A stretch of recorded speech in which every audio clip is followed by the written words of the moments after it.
Everyone, so for week 10, I will be covering the article titled Refiguring the Radical Cyborg in Mamoru Oshii's Ghost in the Shell by Carl Silvio, circa 1999. In my examination of the cultural influences on cyberpunk's popularity, I will explore the reclamation of patriarchal cyborg ideals and outer influences in reference to Ziria's video entitled Why Japanese Cyberpunk is Different. Furthermore, I will provide a deeper understanding of the author himself in relation to his exploration of cyberpunk culture in entanglement with modern, genderless, and liberalized attitude.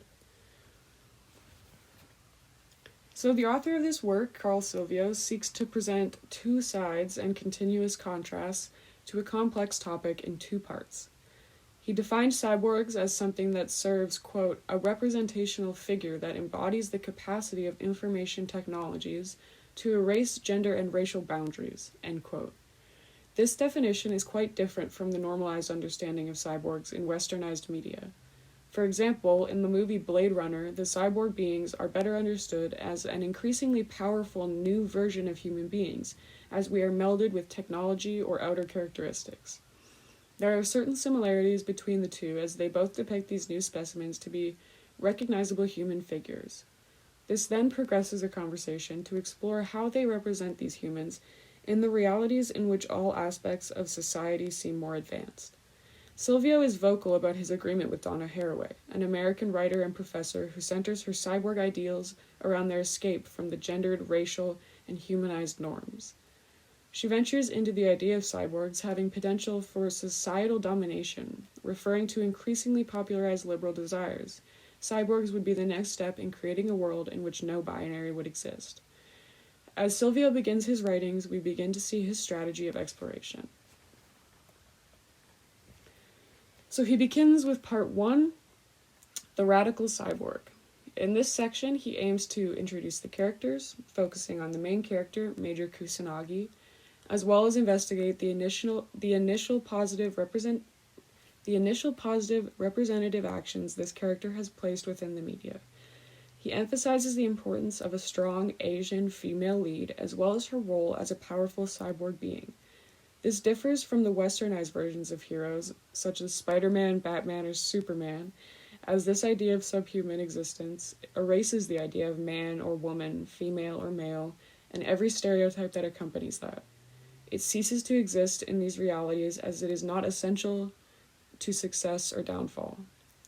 Silvio aims to compare Kusanagi's body to that of the puppet master, seemingly the male counterpart of Kusanagi. This immediate comparison begins the stereotypical enhancement on these characters, despite the theoretical promises of genderless inorganic beings. This section seems to represent a more theoretical version of what cyberpunk could be rather than what it became. There are various aspects of this subhuman culture that reveals genderless beings, a lack of material for sexist connotations, and potentially raceless beings, a lack of race due to the interaction of human and machine/animal being, and thus furthering prominent liberal desires of our society. These ideas have potential to completely modernize and progress media to include non-traditional representations of imaginable human existence. These inorganic life forms give us insight into what our world could become, more so what we as humans could become. In section 2, traditional configurations of sexual difference, there is much more realistic and tested approaches to these theoretical ideas.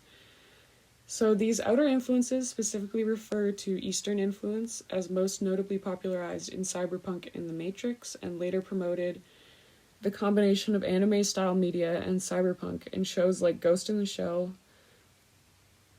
Zirio, producer and journalist, provides us with a growing explanation of the influence that Japanese culture has had on the progression of cyberpunk globally.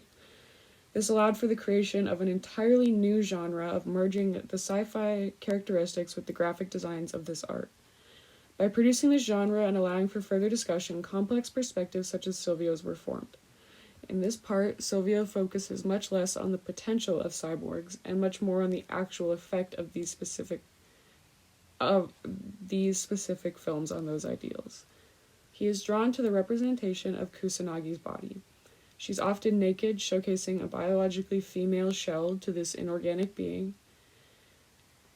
The choice to depict this character as such a feminized, objectifiable person breaks down the potential of this character to be nothing more than a sexualized being. I will bring back the idea of Kusanagi and the Puppet Master being the male/female counterparts of one another, as it reflects more certainly in this section. As they begin the story and the characters seem practically identical, the extraction and promotion of the exposure of Major's feminized body becomes excessive.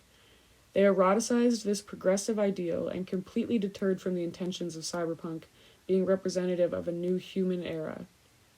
Her sexualized body strips away from character functions and limits her to the societal gaze that traps female bodies. The finale of the piece depicts the conjoinment of the Puppet Master and Major Kusanagi as it was truly depicted, not as it may have been intended by the theoretical conceptualists of these modern cyberpunk ways. In a very simple explanation, these two characters combine in an equally powerful way to create, through the conjoinment of these two non-human entities, a new life form, a new cyborg. This seems that way until a line is mentioned where the Puppet Master specifies his role in this creation and deems Kusanagi as the birth giver, immediately inputting her into the maternal role, despite lack of pregnancy, childbirth, or even an infant at the end of the process. Her biological female shell is deemed mother in a world in which gender, let alone sex and paternal roles, should be focused on. To some extent, we further escalate these portrayals as society responds accordingly to these productions.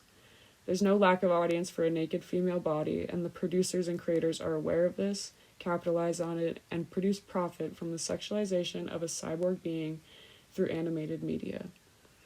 Our stereotypical expectations of a female body shine through in this film, releasing the creators from a grasp of blame and turning it to the audience, the fans, and the people who succumb to grasping these beliefs or information. I believe we promote the traditional sense of male and female far more than we imagine. To summarize, Carl Silvio created an open discussion for the appreciation of cyborgs in a modern media way, as well as delved into the contradictions that occur in the theoretical details of cyberpunk and the realistic portrayal of these modernized desires.